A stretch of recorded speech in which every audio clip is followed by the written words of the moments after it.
السلام علیکم ورحمۃ اللہ وبرکاتہ۔ دوستو، حضرت عمر رضی اللہ تعالی عنہ نہایت سادہ زندگی بسر کرتے تھے، سادہ کھاتے پیتے اور سادہ پہنتے، بیت المال سے ضرورت سے زیادہ ایک کوڑی بھی نہ لیتے تھے، مال غنیمت آتا تو عام مسلمانوں کے برابر حصہ لیتے۔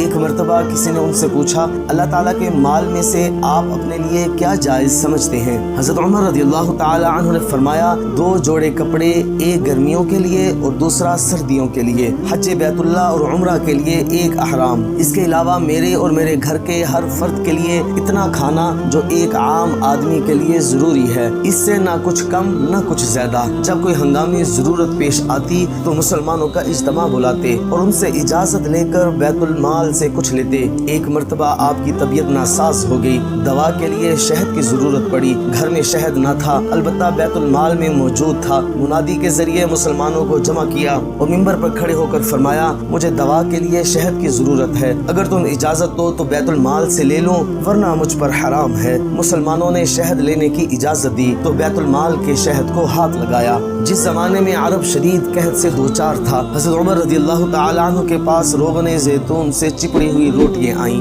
آپ نے پوچھا، آج کل کیا سب لوگوں کو اس قسم کا کھانا میسر ہے؟ تو جواب ملا، نہیں۔ آپ نے اسی وقت کھانا واپس کر دیا۔ جب تک قحط دور نہ ہو گیا، نہ گوشت کھایا، نہ روغن زیتون کو ہاتھ لگایا۔ ذمہ داری اور آخرت کی باز پرس کا اس قدر احساس تھا کہ ہر وقت لرزہ بر اندام رہتے، رات کی تنہائی میں بیٹھ کر رو رو کر اس ذمہ داری سے عہد براں ہونے کی دعائیں کرتے۔ ایک دن بیوی نے دیکھ لیا، وجہ پوچھی، آپ نے ٹالنا چاہا مگر بیوی نے اصرار کیا تو فرمایا کہ میں اس امت کے چھوٹے بڑے اور سفید اور سیاہ سارے معاملات کا ذمہ دار ہوں۔ ملک میں پھیلے ہوئے سارے غریب، فقیر، بے نوا اور گم شدہ قیدی میرے سپرد ہیں۔ اللہ تعالیٰ قیامت کے روز ان کے متعلق مجھ سے سوال کرے گا اور رسول اللہ صلی اللہ علیہ وسلم ان کی طرف سے مدعی ہوں گے۔ میں جب اپنی ذمہ داری اور قیامت کے دن اس کی جواب دہی کا تصور کرتا ہوں تو مارے خوف کے میرے رونگٹے کھڑے ہو جاتے ہیں اور آنسو نکل آتے ہیں۔ میں اس معاملے پر جس قدر غور کرتا ہوں اسی قدر میری حالت غیر ہوتی جاتی ہے۔